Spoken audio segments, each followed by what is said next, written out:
Yung mga taong nakakilala sa akin, I'm always thankful, and all of you will be having a good day, and God bless.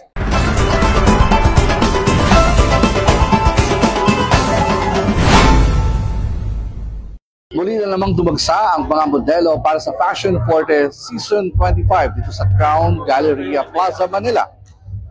Ang Fashion Forte Season 25 ay tatampukan ng mga designers na sina Julius Cesar Solitario, Edwin Rosas Pista, Satinis Live, Mato Rodrigo, La Presa, Ren Coseco, Pamela Lumibaw, Chona Bata, Marco Benzaga, Johan Randy Angsi, Tony Kimpo, at Bern Enriquez. Let's talk about this Fashion Forte 25.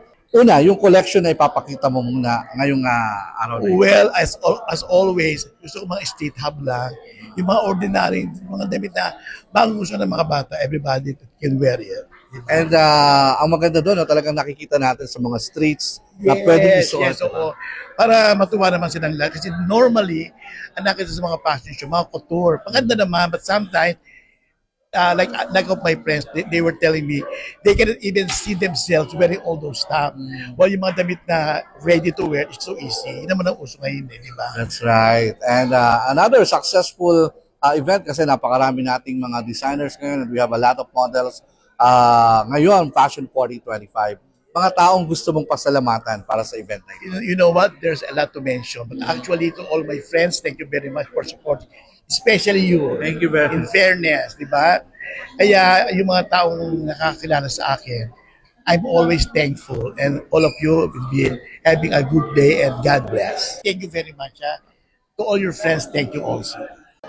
Muli na namang bumida ang creativity ng ating mga fashion designer sa Fashion Forte Season 25. Pinakita ang kanilang galing at ipinakita ang galing ng mga modelo na rumampa para sa kanila. Papupatunay na talagang maganda ang pupuntahan ng fashion industry ng ating bansang Pilipinas. At ito ang storya sa likod ng mga balita. Ako po si Leo Rencia at ito ang Real Talk Philippines.